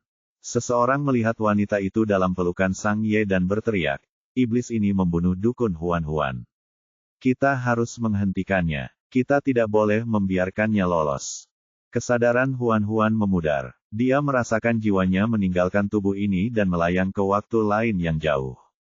Pada saat yang sama, Bai Di, Suang Yun, dan Sue Ling merasakan sakit yang tajam di hati mereka. Cincin kontraktual di jari manis mereka otomatis terjatuh dan menggelinding ke tanah. Ekspresi mereka bertiga langsung berubah sangat jelek. Huan-Huan telah meninggal. Sang Ye membawa Huan-Huan keluar dari pengepungan dan kembali ke ras iblis. Ketika Han Ying melihat penampilannya yang terluka, ia segera memanggil seseorang untuk memanggil Tao Wei agar merawat lukanya. Ketika Tao Wei tiba, Sang Ye meraih tangannya. Selamatkan dia, selamatkan dia. Tao Wei melirik gadis kecil di pelukannya dan berkata tanpa daya, dia sudah mati. Dia tidak bisa diselamatkan. Tidak mungkin. Dia baru saja berbicara padaku. Dia belum mati. Selamatkan dia. Dia benar-benar mati. Dia tidak mati. Han Ying menarik Sang Ye kembali. Tenanglah. Dia memang tidak bernapas. Jika kau tidak percaya padaku, lihatlah sendiri. Sang Ye menatap gadis kecil di pelukannya. Gadis itu sudah memejamkan mata dan tidak bergerak, tampak seperti boneka indah yang berlumuran darah. Dia tak bernyawa. Sang Ye memeluknya erat-erat. Cengkeramannya sangat kuat, seakan-akan ingin menindihnya hingga ke dagingnya. Tao Wei berkata, menurutku, kamu perlu diperlakukan lebih dari dia. Saya tidak perlu dirawat. Melihat ekspresi sedih Sang Ye, Han Ying sedikit mengernyit. Lin Huan sudah meninggal. Tidak peduli seberapa enggannya kamu menerima kenyataan itu tidak ada gunanya. Ketika ibumu meninggal, aku juga sangat sedih. Pada akhirnya, aku selamat. Sang Ye memeluk Huan dan tidak berbicara. Dia tampak seolah-olah jiwanya telah tersedot keluar dari dirinya. Han Ying tidak punya pilihan lain selain meminta Tao Wei untuk memberikan obat guna dioleskan pada luka Sang Ye. Sang Ye tidak bergerak sama sekali. Dia memegang mayat Huan dan tetap di tempatnya. Dia tinggal di sana selama 3 hari. Dia tidak bergerak atau makan apapun selama 3 hari. Han Ying tidak tahan lagi dan memerintahkan seseorang untuk membawa mayat itu pergi. Namun, selama ada yang menyentuh Huan, Sang Ye akan menyerang mereka dengan ganas. Pada akhirnya, Han Ying harus secara pribadi mengambil tindakan untuk mengendalikan Sang Ye. Han Ying memerintahkan dengan tegas, Fei Jue, singkirkan mayat itu. Fei Jue segera mengambil mayat Huan dan pergi dengan cepat. Sang Ye melihat mayat Huan menghilang dari pandangannya. Ia begitu marah hingga seluruh tubuhnya gemetar dan hampir pingsan. Melihatnya seperti ini, Han Ying hanya bisa memasukkan obat ke dalam mulutnya. Di bawah pengaruh obat, Sang Ye terpaksa jatuh pingsan. Tao Wei bingung. Bukankah dia sudah minum air pelupa yang kubuat? Kenapa dia masih begitu sayang pada pasangan wanita itu? Han Ying sedang dalam suasana hati yang buruk. Aku juga tidak tahu apa yang terjadi. Kontrak pertemanannya dengan Lin Huan telah berakhir, tetapi dia masih belum bisa melupakannya. Ini tidak bisa terus berlanjut. Kematian Lin Huan telah memukulnya terlalu keras. Dia akan menghancurkan dirinya sendiri. Han Ying mengerutkan kening. Apakah kamu punya ide? Tao Wei mengelus jenggotnya. Karena Forgetting Water tidak berhasil, mari kita coba Spiritual Boots. Kuncup roh. Tao Wei tersenyum. Itu obat terbaruku. Obat itu bisa membuat orang melupakan segalanya. Apakah dia akan melupakanku juga? Ya, dia akan melupakan semua masa lalunya. Dia akan seperti bayi yang baru lahir, jadi kamu harus meluangkan waktu untuk mengajarinya beberapa pengetahuan dasar. Han Ying ragu-ragu. Apakah akan ada efek sampingnya? Berdasarkan hasil percobaan saya saat ini, tidak ada efek samping. Han Ying menatap Sang Ye yang tak sadarkan diri dan mendesah. Aku harus memikirkannya lagi. Tao Wei mengeluarkan kotak kayu kecil itu. Ada beberapa Spirit Boots di sini. Jumlahnya tidak banyak, tetapi cukup untuk 1 orang. Ambil kotak ini sebagai cadangan. Han Ying mengambil kotak kecil itu dan mengucapkan terima kasih. Aku akan pergi. Fei Jue ingin membakar mayat Huan, tetapi Tao Wei menghentikannya. Tao Wei berkata, serahkan saja padaku. Aku akan mengurusnya. Fei Jue ragu-ragu. Tapi Tuan Han Ying, itu hanya masalah kecil. Aku akan memberitahunya nanti. Mendengar ini, Fei Jue menyerahkan mayat Huan. Tao Wei menatap mayat Huan. Cek, kamu cantik sekali. Pantas saja Sang Ye terus memikirkanmu. Bahkan ayah mencarimu. Dia tidak membuang mayat Huan, tetapi menawarkannya kepada ayah. Ketika Xing Chen melihat Huan dikirim, ekspresinya langsung menjadi sangat muram. Siapa yang membunuhnya? Tao Wei berlutut di tanah dan merasakan tekanan dari ayahnya. Tanpa sadar, dia menundukkan kepalanya lebih dalam lagi. Dia berkata dengan hormat, aku tidak yakin apa yang terjadi. Sang Ye membawanya kembali. Saat aku melihatnya, dia sudah meninggal. Xing Chen tidak mengatakan apa-apa lagi. Dia mengangkatnya, tatapannya terus tertuju pada wajahnya. Kau kembali padaku, bagaimanapun juga. Huan tidak bergerak. Dia tidak bereaksi. Xing Chen melirik luka di perutnya, tatapannya dingin. Dia adalah miliknya. Hanya dia yang bisa menyakitinya. Kalau dia tahu siapa pelakunya, dia pasti akan mencabik-cabiknya. Merasakan aura pembunuh yang terpancar dari ayahnya, hati Tao Wei bergetar. Ia menempelkan dahinya ke tanah dan bahkan tidak berani bernapas. Xing Chen melemparkan telur hitam kepadanya. Ambillah. Tao Wei tahu ini adalah hadiah untuknya. Hadiah karena mempersembahkan Huan-Huan kepada ayahnya. Dia segera mengambil telur hitam itu. Terima kasih, ayah. Xing Chen berbalik dan berjalan memasuki aula yang gelap gulita. Pintu perlahan menutup di belakangnya, mengisolasi dia sepenuhnya dari dunia luar. Tao Wei berdiri dan menyentuh telur hitam di tangannya. Wajahnya yang keriput menunjukkan keterkejutan. Ini adalah telur naga yang telah punah. Namun, dia tidak tahu spesies naga apa yang ada di dalamnya. Sang Ye bangun keesokan harinya. Reaksi pertamanya setelah bangun adalah mencari Huan-Huan. Han Ying tidak bisa menghentikannya, jadi dia hanya bisa memasukkan Spirit Boots ke dalam mulut Sang Ye. Spirit Boots langsung berefek. Sang Ye lupa segalanya. Dia tidak ingat apapun. Han Ying mengajarinya cara berpakaian dan makan seperti anak kecil. Ia mengajarinya cara menggunakan kekuatan dalam tubuhnya. Melihat Sang Ye semakin menyerupai binatang jantan dewasa, Han Ying merasa senang. Keputusannya untuk membiarkan Sang Ye mengambil Spirit Boots memang benar. Dia lebih suka menghabiskan lebih banyak waktu mengajar Sang Ye daripada membiarkan Sang Ye terjerumus dalam keputusasaan dan menghancurkan dirinya sendiri. Api peperangan antara iblis dan binatang buas terus menyebar. Bai Di, Suang Yun, dan Sue Ling selamat dari reaksi keras kontrak pasangan. Para prajurit binatang berkata bahwa Huan-Huan dibunuh oleh Sang Ye. Kemudian, Sang Ye melarikan diri kembali ke ras iblis dengan mayatnya. Bai Di, Suang Yun, dan Sue Ling bertempur di sepanjang Sungai Hitam dan memaksa masuk ke wilayah ras iblis. Mereka ingin mencari Sang Ye dan bertanya kepadanya apa yang sedang terjadi. Tapi Sang Ye benar-benar melupakan mereka. Dia baru mendengarkan Han Ying sekarang. Han Ying mengatakan bahwa Bai Di, Suang Yun, dan Sue Ling adalah musuh. Sang Ye menyerang mereka tanpa ragu-ragu. Pada akhirnya, Bai Di, Suang Yun, dan Sue Ling tidak punya pilihan selain mundur kembali ke perkemahan mereka. Mereka tidak tahu mengapa Sang Ye ingin membunuh Huan-Huan, mereka juga tidak tahu di mana mayatnya disembunyikan. Yang mereka tahu hanyalah bahwa Huan-Huan benar-benar telah mati. Lin Huan-Huan merasa tercekik. Dia tiba-tiba duduk. Menabrak. Terdengar suara air. Batuk, batuk, batuk. Lin Huan-Huan berbaring di samping bak mandi dan batuk dengan keras. Ketika akhirnya pulih, ia menyadari bahwa ia sedang duduk di bak mandi.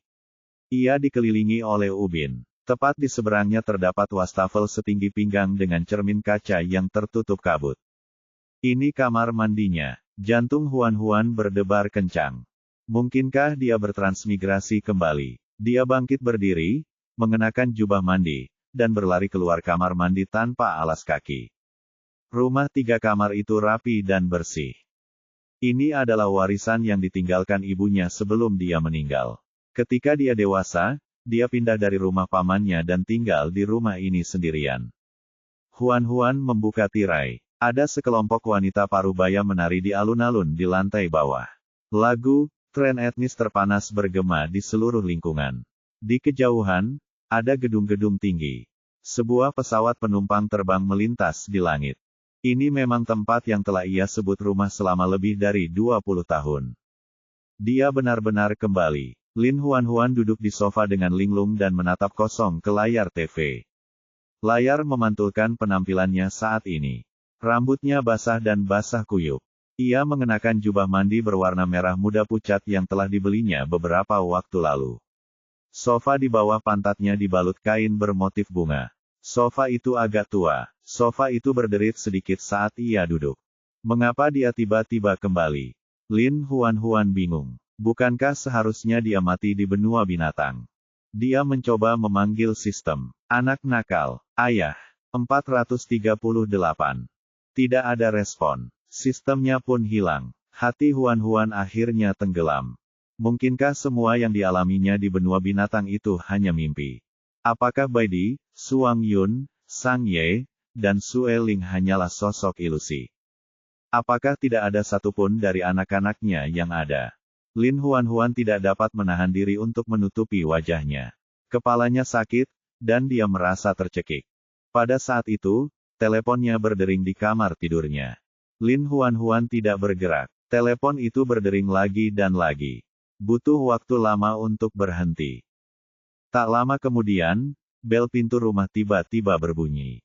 Bel pintu berbunyi lama sekali tanpa ada tanda-tanda akan berhenti. Pada akhirnya, Huan tidak punya pilihan selain berdiri dan berjalan perlahan ke pintu. Dia menariknya hingga terbuka. Ketika dia melihat siapa yang berdiri di luar pintu, dia tidak dapat menahan diri untuk tidak membeku. Seorang wanita berusia 40-an berdiri di luar. Ia membawa tas belanja besar berisi barang belanjaan. Dia menatap Huan dan langsung mengerutkan kening. Mengapa kamu tidak mengeringkan rambutmu setelah mandi? Dan di mana sandalmu? Apakah kamu tidak takut sakit karena kedinginan jika kamu berlarian tanpa alas kaki? Huan membuka mulutnya. Dengan susah payah, dia berhasil mengucapkan sepatah kata. Mama, apa? Ibu Huan masuk ke dalam rumah sambil membawa tas belanjaan dan menutup pintu. Sambil mengganti sepatu, ia bergumam, aku lupa mengeluarkan kunci. Aku tidak bisa masuk ke bawah. Aku sudah memanggilmu beberapa kali, tetapi tidak diangkat.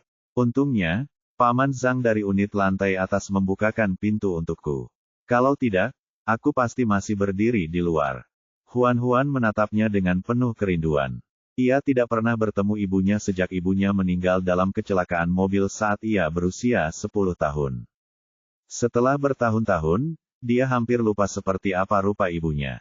Dia tidak pernah bermimpi ibunya akan kembali. Setelah mengomel cukup lama, Ibu Huan menyadari bahwa Huan masih berdiri di sana dengan linglung. Ia berkata dengan marah, mengapa kamu masih berdiri di sana? Cepat pakai sepatumu. Berapa umurmu? Apakah kamu masih membutuhkan aku untuk mengingatkanmu tentang hal sekecil ini? Jika aku tidak ada di masa depan, apa yang akan kamu lakukan? Huan berjalan cepat dan memeluk ibunya erat-erat. Ibu tidak akan pergi. Nyonya Lin tertegun oleh tindakannya yang tiba-tiba. Apa yang kau lakukan? Kenapa kau tiba-tiba begitu bergantung padaku? Jangan bilang kau melakukan sesuatu yang buruk di belakangku lagi. Katakan yang sebenarnya sekarang. Aku bisa mempertimbangkan hukuman yang ringan. Huan tidak tahu apakah harus tertawa atau menangis. Dia melepaskan Nyonya Lin dan mengusap hidungnya yang sakit. Dia tersenyum dan berkata, aku tidak melakukan hal buruk apapun. Nyonya Lin merasa ragu. Benarkah? Sungguh, aku tidak berbohong. Nyonya Lin meletakkan belanjaan itu ke dalam lemari es satu persatu. Ketika dia berbalik dan melihat Huan masih berdiri di sana, tersenyum seperti orang bodoh, dia tidak dapat menahan diri untuk tidak mendesaknya lagi, mengapa kamu tidak memakai sepatumu? Huan dengan patuh mengenakan sandalnya dan kemudian merapikan dapur bersama ibunya. Dia menyingsingkan lengan bajunya. Biar aku yang mencuci sayuran ini. Istirahatlah. Nyonya Lin menatapnya dengan curiga. Ada apa denganmu hari ini? Kenapa kamu tiba-tiba menjadi begitu peka? Biasanya, saat aku memintamu melakukan sesuatu, kamu hanya menolak untuk bergerak. Huan terkekeh. Kamu ibu kandungku. Aku seharusnya berbakti padamu. Pergilah beristirahat sejenak. Serahkan makan malam-malam ini padaku. Kamu bisa masak, tapi kamu belum pernah ke dapur. Huan tidak tahu bagaimana menjelaskannya, jadi dia hanya berkata tanpa malu, aku ingin memasak. Cepatlah keluar. Nyonya Lin didorong keluar dari dapur. Sebelum pergi, dia masih sedikit khawatir. Hati-hati saat memotong sayuran. Jangan sampai terluka. Jauhi api saat memasak. Kalau kamu benar-benar tidak bisa, biar aku yang melakukannya. Tunggu saja dan lihat saja. Aku pasti akan membuatkanmu pesta nanti. Huan menutup pintu dan mulai sibuk di dapur. Meskipun dia tidak mengerti apa yang sedang terjadi dan mengapa ibunya, yang meninggal dalam kecelakaan mobil, tiba-tiba kembali, Huan sangat terkejut saat melihat ibunya lagi. Dia harus mengambil kesempatan ini untuk berbakti kepada ibunya. Huan membuat 3 hidangan dan 1 sup. Iga babi asam manis, tumis sayuran, terong panggang, dan sup telur tomat. Setiap hidangan tampak cerah dan lezat. Nyonya Lin mencicipinya. Meskipun makanannya tidak terlalu enak, tapi jauh lebih enak dari yang dia duga. Dia menghela napas lega. Huan-huanku sudah benar-benar tumbuh dewasa. Huan-huan terus memasukkan makanan ke dalam mangkuknya. Sulit bagimu untuk mengurusku. Makanlah lebih banyak. Jika kamu suka, aku akan memasak hidangan lain untukmu besok. Nyonya Lin sangat gembira saat makan. Setelah makan, TV berinisiatif untuk mencuci piring. Kemudian, ia duduk di sofa bersama ibunya dan menonton televisi. Ketika Nyonya Lin melihat gaun yang dikenakan pemeran utama wanita dalam acara TV itu, dia tiba-tiba teringat sesuatu. Huan-huan, bukankah kamu mengatakan bahwa resleting salah satu gaunmu rusak? Aku membeli resletingnya saat pergi berbelanja hari ini. Aku akan mengambil gaun itu dan membantumu memperbaikinya. Dia bekerja di pabrik pakaian dan sangat ahli dalam menjahit. Dia menjahit semua pakaian di rumah. Pekerjaan itu praktis dan ekonomis. Huan-huan memasukkan potongan buah itu ke tangannya. Makanlah dulu. Kita bicarakan gaun itu lain waktu. Lagi pula, aku tidak terburu-buru untuk memakainya. Malam harinya, Huan-huan mengucapkan selamat malam kepada ibunya. Setelah berbaring di tempat tidur, Huan-huan menatap langit-langit. Ia berpikir jika ini mimpi, ia mungkin akan terbangun saat membuka mata nanti.